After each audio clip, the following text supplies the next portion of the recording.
के अंदर मैं रिवियरा बनाऊंगा और 5 स्टार होटल बनाऊंगा और इन सब जितने भी पैलेस्टीनियंस को भगाओ, यहाँ से निकालो, इजिप्ट भेजो, जॉर्डन भेजो, जहां भेजना है भेजो। तो मुझे ऐसा लगता है they are hand in glove, Israel and US are on the same page. ये लोगों को दिखाने के लिए दुनिया में कि नहीं हम ऑब्जेक्ट कर रहे हैं, हम प्रोटेस्ट कर रहे हैं, लेकिन ऐसा कुछ भी नहीं। और मुझे ऐसा लगता है कि both of them are exactly on the same page. तो ये तो अब मुझे लगता है जिस तरीके से कार्गो उतर रहे हैं अमेरिका से आने वाले इजराइल में, और इजराइल स्पष्ट कर रहा है ना हमास रहेगा ना हमास्तान रहेगा, तो कर्नल साहब मुझे लगता है कि बाकी जो भी बचा हुआ है वो भी प्लेन हो जाएगा क्या आप गाजा में? जय हिंद, नमस्कार। देखिए, जब हमास की बात आए तो आपको ये ज़रूर जिम्मेदारी से इवैल्यूएट करना चाहिए, हमास को पैलेस्टीन के तौर पर देखना है या आपने हमास को टेररिस्ट के तौर पर देखना है। ये मेरा अपना आकलन है। हमास सिर्फ और सिर्फ एक टेररिस्ट ऑर्गेनाइजेशन है। इसकी हालत बद से बदतर नहीं होनी चाहिए, खत्म होनी चाहिए। ये हालत बद से बदतर नहीं, खत्म होनी चाहिए। ये खबर बता दूं, उसके बाद आपके पास आ रहा हूं। सर, इजराइल को गाजा में सीज फायर का प्रस्ताव मंजूर। अब दुनिया को हमास के जवाब का इंतजार, मैं इसकी बात कर रहा था।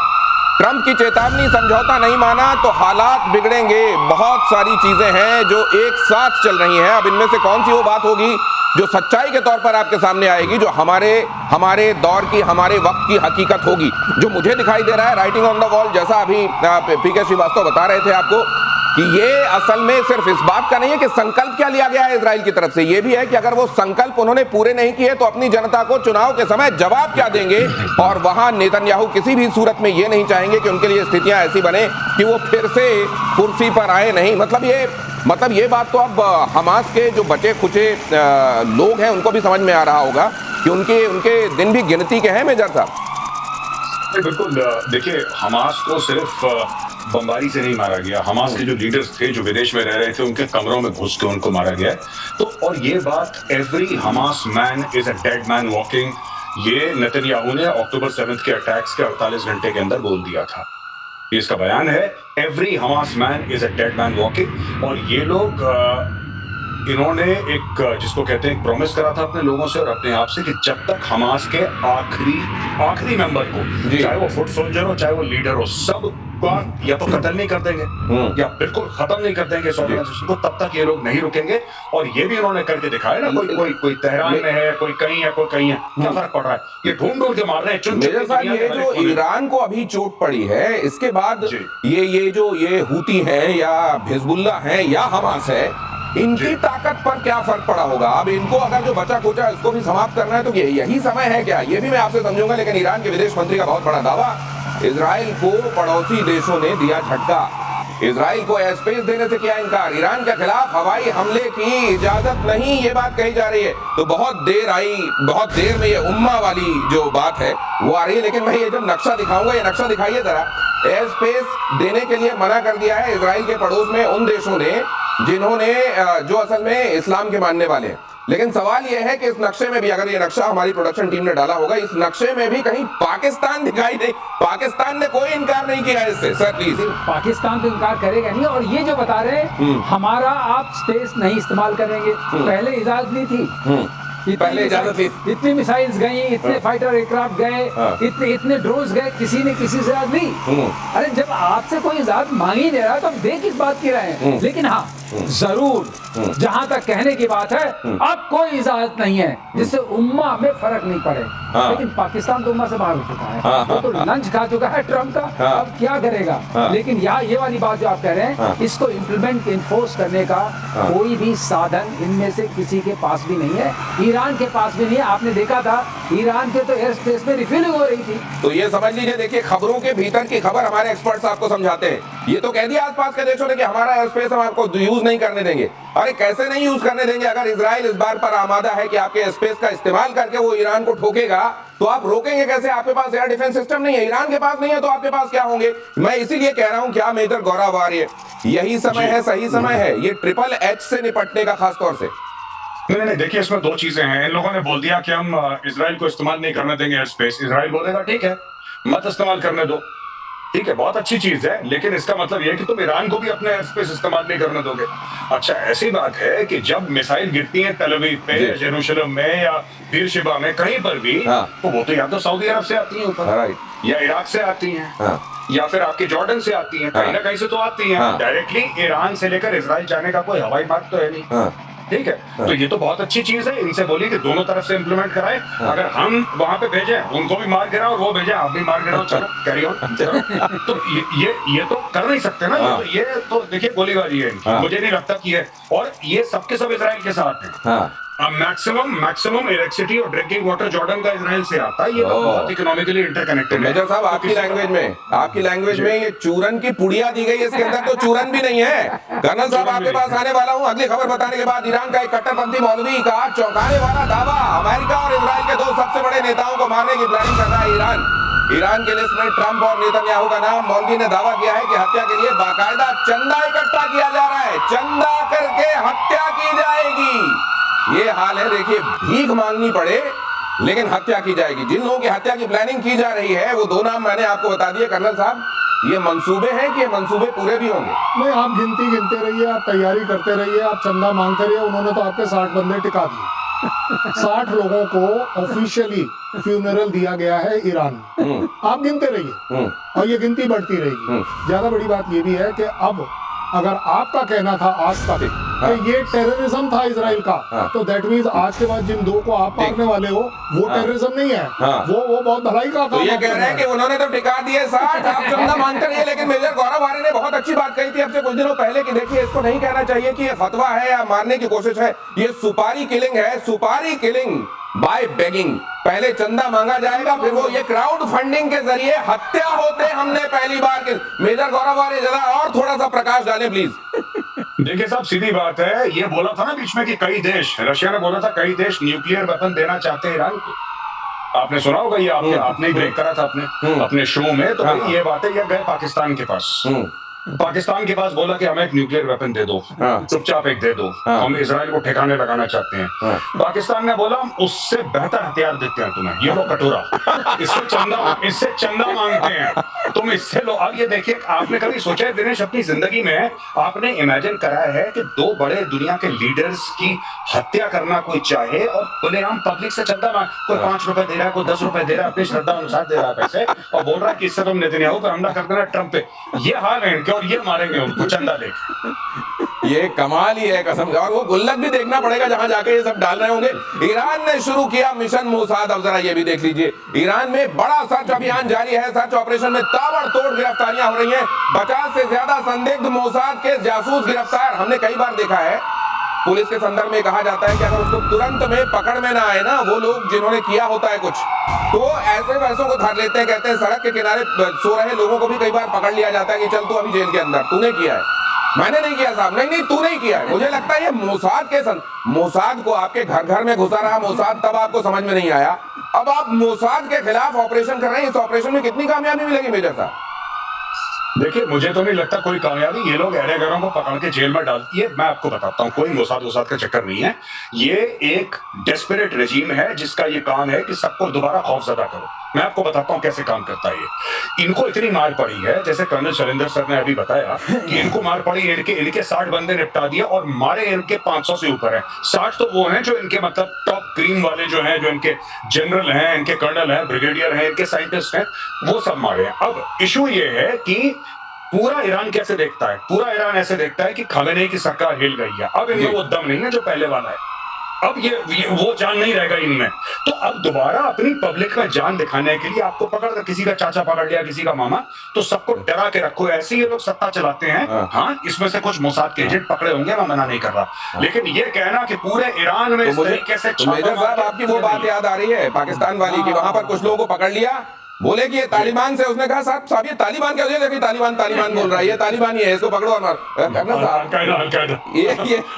ये पाकिस्तान से बहुत सारी चीजें ईरान में एज इट इज लगता है इंप्लीमेंट की जा रही है सीख के। पहली बात मेरी आपसे दरखास्त है, ये पाकिस्तान का नाम डाल के अब शो का मूड क्यों खराब कर? क्योंकि पड़ोस में है ना ईरान के। किस बात का? बहुत सारी चीजें वहां सीख रहा है वो। ठोकेगा, आप देखना ठोकेगा। कौन ठोकेगा? तुम्हारे ईरान ही ठोकेगा इनको। किसको? पाकिस्तान को? कोई बड़ी बात नहीं। क्यों? अरे बम्बिंग तो हो चुकी है 2 बार भाई, 3 दिन की बॉम्बिंग तो हो चुकी है ना। उम्मा वाला भाई नहीं है वो, वहां के लोग कलमा नहीं पढ़ते क्या? वो पूरा का पूरा जो इस्लामिक ब्लॉक है वो पढ़ता है, पाकिस्तान कुछ और पढ़ता है। लेकिन ज्यादा बड़ी बात आपने बोला, तो क्रेडिट मत छीनिए ईरान का। मोसाद कितनी बड़ी बात है, आप मिस कर रहे हैं। बताइए। मोसाद का नाम ले पा रहे हो, यही बहुत बड़ी अचीवमेंट है भाई। आपके कंट्री को टोटल मार लगा रखी है मोसाद ने, और आप ये सपना देख रहे हो कि आप मोसाद को कुछ कर पाओगे, इससे बड़ी अचीवमेंट क्या है? ओहो, अच्छा, आप ये कह रहे हैं कि आप जीवित तो हैं, कम से कम आप जीवित हैं। वो लोग जीवित तो हैं जो कह रहे हैं कि मोसाद का हम कुछ बिगाड़ेंगे। वैसे बिगाड़ लेते पहले कुछ। ये सांप निकलने के बाद लकीर पीट के किसको क्या मैसेज। इजराइल ईरान युद्ध से जुड़ी बड़ी खबर देखिए जरा। बंकर में बैठे बैठे सिर्फ इन 2 अधिकारियों को निर्देश देते थे खामनेई ने पूरे ऑपरेशन के दौरान सिर्फ 2 लोगों से संपर्क रखा, बंकर से युद्ध की निगरानी के आदेश दिए और उधर इजराइल पर हमले दिए। सर पहले हमने सुना था 3, अब 2 हो गए। ये 2 भी जाएंगे, एक गया। ये 2 भी जाएंगे। ये जो खुलासा किया है, ये इतना खतरनाक खुलासा है क्योंकि जब हम ये सुन रहे थे ये दोनों भी बंकर से निकले। ऊपर जा रहे हैं ना।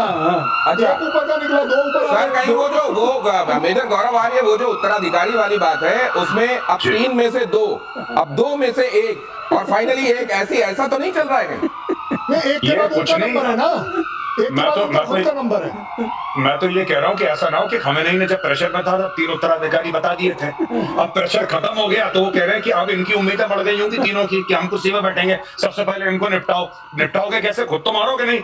ये धीरे धीरे बता देंगे पूरी दुनिया को कि ये फलाना था, ढिमका था और ये था, ये 3 थे जो उत्तराधिकारी, इनको मारो। ये वाकई ये गिनती घट क्यों रही है? पहले वहीं की मीडिया ने बताया कि बंकर में है 3 लोग साथ में, और वो 3 लोग, उन्हीं 3 लोगों को वो संदेश लिखकर भेजते हैं जिससे वो ट्वीट करते हैं। अब ये धीरे धीरे गिनती कम क्यों हो रही है? अगली खबर देखिए, हिंद महासागर, कुछ कहना चाह रहे हैं सर? आ रहा हूँ। हिंद महासागर में और बढ़ेगी नेवी की ताकत, नेवी को जल्द मिलेंगे P-8I नेपच्यून। क्या है सर बताइएगा प्लीज। नेवी का टोही विमान है P-8I नेपच्यून। 6 P-8I नेपच्यून विमानों को ऑर्डर देगी नेवी। सर इतना एग्रेसिव एक्विजिशन और मैन्युफैक्चरिंग मैंने तो नहीं देखी सर। बिल्कुल सही है, और P-8I की हमको बहुत जरूरत थी, अभी हमारे पास 3 है। ये निगरानी के लिए होता है क्या? निगरानी के लिए होता है, सर्वेलेंस एयरक्राफ्ट है, रिकॉग्निशंस एयरक्राफ्ट है। अच्छा। और ये ऊपर जाके पूरी इंटेलिजेंस। तो जो अवैक्स वगैरह होते हैं उनसे डिफरेंट होता है सर? ये डिफरेंट, ये मैरीटाइम के लिए है। अच्छा, मैरीटाइम के लिए, ओके। क्योंकि मैरीटाइम के जहाज होते हैं वो थोड़े डिफरेंट होते हैं, उनको करोजन फ्री होना। और समंदर में पानी के नीचे भी देख लेता है क्या ये? समुद्र में पानी के नीचे यही पनडुब्बियों को यही देखता है। अच्छा। इसकी जो फ्रीक्वेंसी होती है जिससे टो लेता है वो वाली तो फ्रीक्वेंसी। ये समझ लीजिए P-8I, ये अलग से आंख की जरूरत क्यों पड़ती है? आसमानी आंख जो है, अवैक्स आपकी आसमानी आंख है जो आपके तमाम टेरेन में देख लेती है, लेकिन पानी में देखने के लिए, सबमरीन को देखने के लिए, पनडुब्बी को देखने के लिए P-8I की जरूरत है। बिल्कुल सही, बिल्कुल सही। और अगर आपने पनडुब्बी देख ली फिर मारना बहुत आसान है। तो पनडुब्बी की सबसे खास बात होती है कि कहाँ है पता नहीं, लेकिन चूंकि समंदर बहुत विशाल होता है, बहुत बड़ा होता है, और अगर आप ब्लू वाटर नेवी है जैसे हम हैं, हिंदुस्तान है, तो आप कहीं गुम हुए हैं तो सारी जगह P-8I आप लगा नहीं सकते। लेकिन जो हमारे कोस्टल इलाके हैं, अगर उसके आसपास कोई पनडुब्बी आती है, चाहे चाइना की हो या पाकिस्तान की हो, तो हम उसको अच्छे से देख सकते हैं और उसका निपटारा कर सकते हैं। ये निपटारा कैसे होगा? मेजर गौरव आर्य, एक बात और मैं आपसे समझना चाहता हूँ, खास तौर से ये जो बहुत सारी देशों के साथ हमारे जो संबंध है, खास तौर से जैसे क्वाड की बात हम करते हैं, समंदर में बढ़ती ताकत क्या क्वाड को भी मजबूत करती है? क्या उनके लिए भी अच्छी खबर है? नहीं, बिल्कुल सब ये तो करती है। और जैसे P-8I की हम बात करते हैं तो एंटी सबमरीन, एंटी सरफेस, ये इसके रिकॉनेसेंस, ये बहुत इसके रोल्स हैं। और ये जो आपने बोला कि क्वाड की ताकत मजबूत, बिल्कुल क्वाड, देखिए अगर क्वाड को पावर प्रोजेक्शन करना है तो नेवी के अलावा किससे करेगा क्वाड?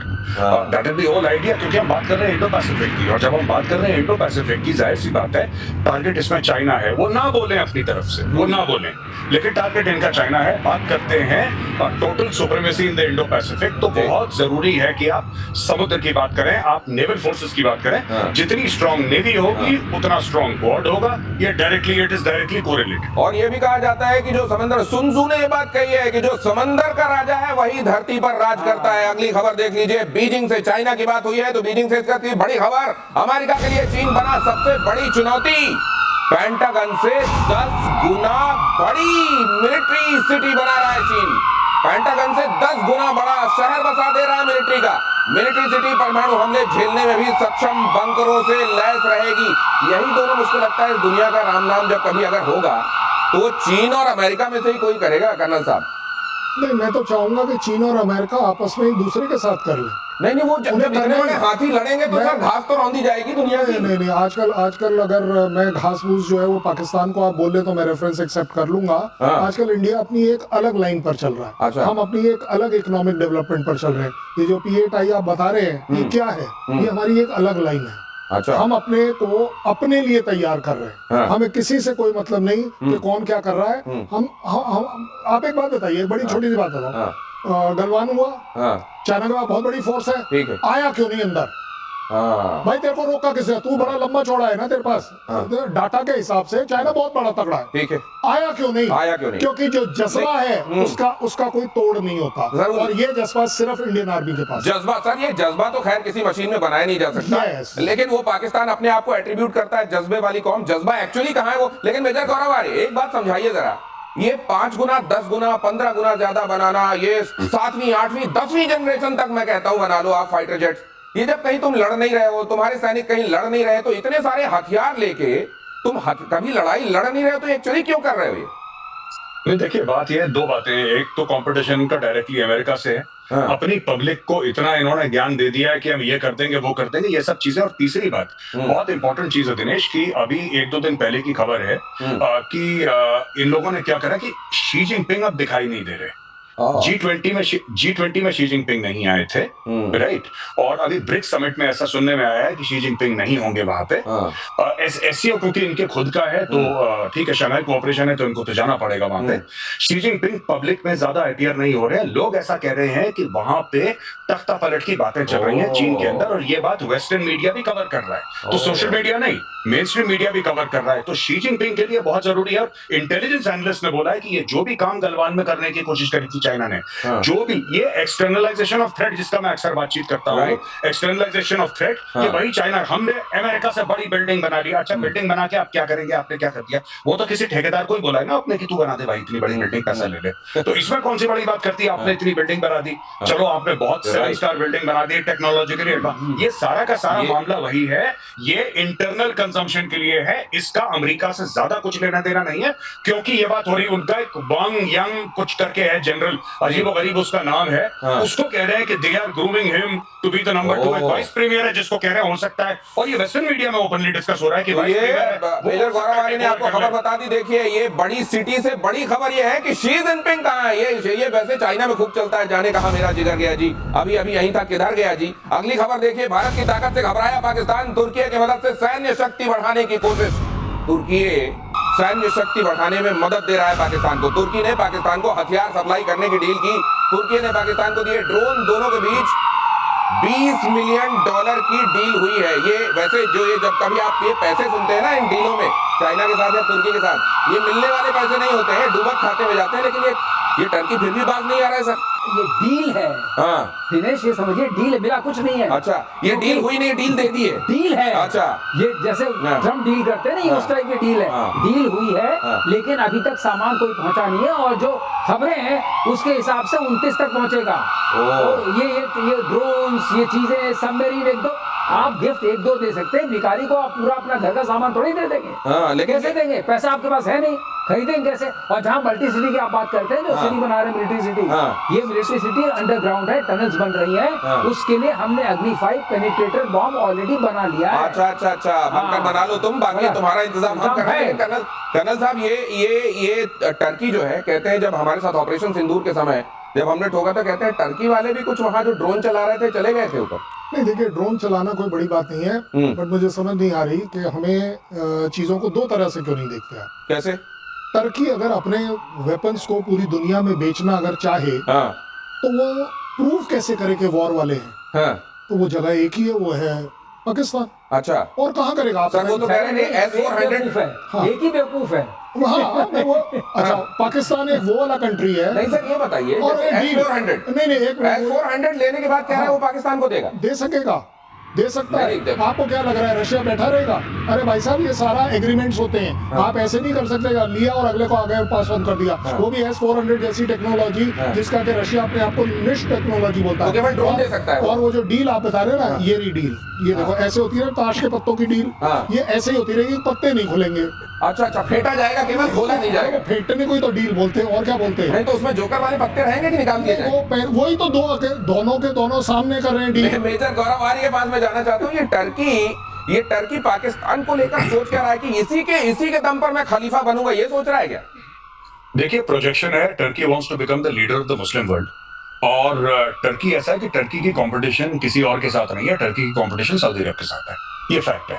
सऊदी अरब में मक्का मदीना है, सऊदी अरब में तेल है। तुर्की में ना मक्का मदीना ना तुर्की में तेल। तो तुर्की कैसे अपना वर्चस्व कायम करेगा पूरे इस्लामिक वर्ल्ड में? टर्की वांट्स ऑटोमन एम्पायर की एक कहानी है पुरानी टर्की की, जिसके बारे में वो लोग बात करते हैं अक्सर, और ये बहुत उससे इम्पैक्टेड है अर्दोगान। तो अर्दोगान यही काम करता है। आप देखिएगा सीरिया में जो भी हुआ ये अर्दोगान ने करवाया था। अहमद अल शारा है वो खास अर्दोगान का राइट हैंड है, जो कि इस्लामिक स्टेट और अलकायदा के साथ काम कर चुका है। आज की तारीख में प्रेसिडेंट है वो सीरिया का। ये अर्दोगान का आदमी है खास।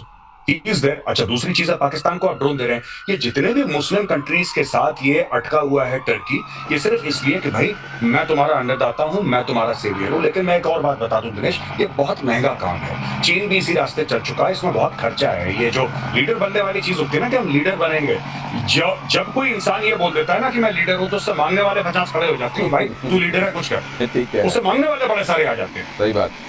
ये लीडर वाली बात जो आप कह रहे हैं सर, यूनिवर्सिटी के दौर में हमने भी देखा है। जो हमारे बीच का लीडर होता था, वो जब एक बार ले जाता तो चाय पिलाने में बड़ा खर्च हो जाता था, फिर उसको उधार करना पड़ता था वो चाय वाले के पास। अब ये इनका कितना उधार चल रहा है? पाकिस्तान तो देने से रहा सर। अगली खबर देख लेते हैं। किश्तवाड़ में आतंकियों और सुरक्षा बलों के बीच मुठभेड़ हुई। किश्तवाड़ के कंजल मांडू में ज्वाइंट तलाशी अभियान चल रहा है। कल आतंकियों और सुरक्षा बलों के बीच एनकाउंटर शुरू हुआ था। जैश-ए मोहम्मद के 2-3 आतंकियों के छिपे होने की आशंका। यहाँ पर ये भी बड़ा जरूरी है, ये 2.5 वाली जो हमारी वॉर है उसमें 0.5 सर बहुत महत्वपूर्ण है। बहुत महत्वपूर्ण है। जो ओवरग्राउंड वर्कर्स हैं, हाँ। और जो यहाँ पर स्लीपर सेल्स जी। हैं, उनको कंटेन, कंट्रोल और डिस्ट्रैक्ट करना, हाँ। ये हमारी जिम्मेदारी सर, है। जिस गति से हमारा जो काम चल रहा है उससे संतुष्ट हैं आप? संतुष्ट, ये हम तो चाहें गति और तेज हो, लेकिन हाँ। जिस गति से अब काम शुरू हुआ है, हाँ। और जिस कमिटमेंट के साथ काम शुरू हुआ है, और जो पॉलिटिकल विल के साथ शुरू हुआ वो है, इससे पहले वो नहीं वाकई संतुष्ट होने वाली बात है। और अगली खबर यह है कि अमेरिका में विदेश मंत्री जयशंकर का बड़ा बयान। भारत आतंकवाद के खिलाफ कड़ी कार्रवाई करेगा। फ्लैश कीजिए। पाकिस्तान पर हुए ऑपरेशन सिंदूर पर बोले जयशंकर, अगर आतंकी हमले हुए तो हम पालने वाले को भी नहीं छोड़ेंगे। विदेश मंत्री जयशंकर ने बता दिया कि आतंकी साजिश को पाकिस्तान अगर और बढ़ावा देता है तो उसको गंभीर नतीजे भुगतने पड़ेंगे। यहाँ पर कही गई इस बात के मायने और इसका महत्व क्या है कर्नल साहब? देखिए, ये जो एक नया ट्रेंड चला है ना, और स्पेशली जब से हमने बोला है कि न्यूक्लियर ब्लैकमेल नहीं चलेगा, उसके बाद से एक ट्रेंड में चेंज आया है। ये जो अभी आप टेररिस्ट को घेरने वाली बात कर रहे थे ना, उसमें मेरी पलटन इन्वॉल्व है, आरआर वाली जिसमें मैं था। ज्यादा बड़ी बात यह है कि आज उनके पास ऑर्डर ये है, चेक बाद में करेंगे, पहले मारो। अगर किसी के पास हथियार है, आपसे ये पूछने की, अरेस्ट करने की, अपील करने की, तो वो दिन खत्म है। हथियार है, तुम्हारे ऊपर फायर आया है, वापस फायर जरूर जाएगा, और तब तक जाएगा जब तक वो आदमी गिर नहीं। तब तक अब तो आप बहुत सारे न्यू नॉर्मल सामने आ गए हैं, मेजर गौरव आर्य, लेकिन कई मंचों से, बड़े मंचों से अगर भारत ये कह रहा है, मतलब बहुत जल्दी इस धारावाहिक का अगला हम अंक देखने वाले लगता है। बिल्कुल आप ठीक कह रहे हैं दिनेश। और सिर्फ ये नहीं कि हम हिंटरलैंड में ऑपरेशन करें, क्योंकि हिंटरलैंड में आप ऑपरेशन कर रहे हैं पिछले 30 साल से, ठीक है, और आप 100 मार देते हैं हर साल, ये 100 फिर जन्म ले लेते हैं, फिर 100 मारते हैं। ये 100 का साइकिल चलता चला आ रहा है काफी टाइम से। पहले ज्यादा होते थे, अब 100 हो गए, 50 हो गए, लेकिन ये होता रहेगा। और इंडिया ने जो ऑपरेशन सिंदूर करा था, this is the right thing. आपको अगर ये एंटी टेरर ऑपरेशंस करने हैं, आप पाकिस्तान के अंदर करिए। कश्मीर के अंदर फिर होते रहेंगे। मुझे ऐसा लगता है कि कश्मीर के अंदर भी प्रायोरिटी है, इसमें कोई डाउट नहीं है कि प्रायोरिटी नहीं है, बिल्कुल प्रायोरिटी 100%। लेकिन टॉप प्रायोरिटी जो देनी चाहिए वो पाकिस्तान के अंदर, क्योंकि जो स्रोत है इनका वो पाकिस्तान है, स्रोत कश्मीर नहीं है। तो जो स्रोत है, स्रोत पे जाके go to the source of the problem and solve the problem, ये मैं कहूँगा। ये बहुत बड़ी बात। आप यही तो हमारी रामचरितमानस रामायण भी सिखाती है कि 10 सिर काटने में बार बार मत लगो, नाभि में तीर मारो, रावण का खात्मा करो, समस्या खत्म। किम यूक्रेन भेजेगा 30,000 जवान। लीजिए, इधर का भी देख लीजिए क्या है। किम जोंग उन पता नहीं आज फिर सुबह उठा होगा, फिर से माथे में कोई सनक आई होगी। अब किम यूक्रेन भेजने वाला 30,000 जवान। किम पुतिन की दोस्ती से हमारी का हड़कंप। किम ने यह फैसला नॉर्थ कोरिया के सैनिकों की यूक्रेन में हुई मौत के बाद लिया है। एक दिन पहले ही सैनिकों के कोरिया में पहुंचे ताबूत झंडों में लिपटे नजर आए थे, और उसके बाद किम जोंग उन ने अब ये सोच लिया है कि चलो फिर अब इधर भी आर पार हो जाइए। ये ऐसे वाले जो लोग हैं सर, मतलब इन दोनों में कंपटीशन है वैसे, किम में और ट्रंप में। ज्यादा अनप्रेडिक्टेबल कौन है? नहीं है तो किम ही ज्यादा अनप्रेडिक्टेबल। हाँ। उसने साबित किया हुआ एस्टैब्लिश्ड अनप्रेडिक्टेबल है। अच्छा, लेकिन अब उसने वो रिकॉग्नाइज्ड है, मतलब हाँ, अभी इनको स्थापित होने में टाइम लगेगा ट्रंप को वहां तक पहुंचने में अभी वक्त लगेगा। लेकिन जो उसने कहा है कि 30,000 हम भेज रहे हैं, हाँ। क्योंकि उसने देखा लिथियम स्टोर तो हमें मिल गया जी, वो तो व्हाइट गोल्ड कहलाता है आजकल। जी। बैटरीज आप उससे बना सकते जी। हैं। अब वो देख रहा है कि इसके अंदर मिनरल्स भी मिलते जा रहे हैं, ये तो अच्छा मामला है कि आप यहाँ भेजिए, ये फ्रंट अच्छा है। अब वो उसमें लग रहा है। और अब जिस तरह से ट्रम्प ने कहा है हम कोई मिसाइल नहीं देंगे, कल आपके शो में बताया गया था, हम अब कुछ नहीं देंगे, पैक-3 भी नहीं, ये भी नहीं, तो अब पैकअप करना पड़ेगा जेलेंस्की को। तो ये अब बहुत बड़ी चेतावनी है, क्योंकि अगर आपके पास पैट्रियट में पैक-3 नहीं है, हाँ। तो आप किसी भी हाइपरसोनिक मिसाइल को किंजल और वैरायटी के आप रोक नहीं सकते हैं। इसका मतलब अब चाबी सिर्फ पुतिन के हाथ में है। आप चाबी पुतिन के हाथ में है। उधर अमेरिका ने सपोर्ट देना बंद कर दिया है, इधर आप देख रहे हैं नॉर्थ कोरिया भी कह रहा है मैं भी आ रहा हूं रशिया के साथ। तो अब किसी भी तरीके का एक तरीके से जो पुश मिलना चाहिए और जेलेंस्की को वो मिलेगा नहीं, तो बहुत जल्दी सीज फायर देखेंगे इस वजह से, क्योंकि जेलेंस्की करेंगे सरेंडर, ऐसा दिखाई देता है। बहरहाल अगली खबर यह है कि इजराइल के साथ संबंध बेहतर करने की कोशिश में है पाकिस्तान। लीजिए ईरान भी देखे ये खबर। इजराइल के साथ संबंध बेहतर करने की कोशिश में है पाकिस्तान, संबंध में अपने फायदे सबसे ऊपर रखेंगे, ख्वाजा आसिफ ने कहा। बाप बढ़ाना भैया जो कहा जाता है, देख लीजिए एक बार फिर से। संबंध में अपने फायदे सबसे ऊपर रखेंगे, ख्वाजा आसिफ ने कहा। अब्राहम अकॉर्ड में शामिल होने पर भी विचार कर रहा है पाकिस्तान। अब्राहम अकॉर्ड के जरिए इजराइल को मुस्लिम देशों में मान्यता है। अब्राहमिक रिलीजन, उसमें कैसे वो एक खैर दूसरी बड़ी कहानी हो जाएगी, लेकिन मैं मेजर गौरव आर्य ये ऐलानिया कहना ये बात ऐलानिया कही जा रही है। देखिए सब ऐसा है कि ये कुछ भी कर सकते हैं। मैं तो कहता हूँ लाहौरियों की खास आदत है ये वो नहीं है ठग्गू के लड्डू आपने। हाँ, ऐसा कोई सगा नहीं जिसको ठगा नहीं। ये अभी 4 दिन पहले क्या बोल रहे थे कि हम इब्राहिम अकॉर्ड का कभी हिस्सा नहीं बनेंगे। इनके पासपोर्ट पे लिखा है valid for every country except for Israel. ये सब है। अब ये कह रहे हैं कि हम इजराइल के साथ शामिल हो सकते हैं इब्राहिम अकॉर्ड्स में। यही लोग कुछ समय पहले ये गया था, ट्रंप ने इसको एक जो खाना खिलाया है ना, अनप्रिडिक्टेबिलिटी वाला भी खिलाया है इसको कि बेटा तू भी मेरी तरह हो जा, एक दिन कुछ बोलना, मंगल को कुछ बोलना, बुध को कुछ बोलना। नहीं सर, वो ग्लास एक्सचेंज हो गए थे, झूठा पानी पी लिया है।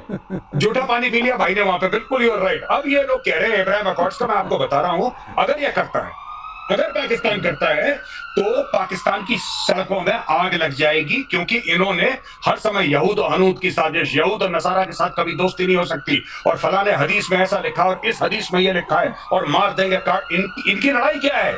इनकी लड़ाई क्या है इजराइल से? इनका तो बॉर्डर भी नहीं मिलता। आप एक छोटी सी चीज मैं बताता हूं आपके दर्शकों को, आप ये देखिए, ये पाकिस्तान और इजराइल, इनका कोई बॉर्डर नहीं मिलता, इनका कोई आज तक युद्ध नहीं हुआ, इनके बीच में कुछ भी मामला इस मामले में कोई खराब नहीं हुए कभी, लेकिन कोई भी पाकिस्तानी इजराइल नहीं जा सकता, पासपोर्ट पे लिखा है। भारत के साथ 4 युद्ध हो गए, ये कश्मीर को लेकर कितनी लड़ाइयां हो गई। अब तो ये भी सुन रहा हूं मैं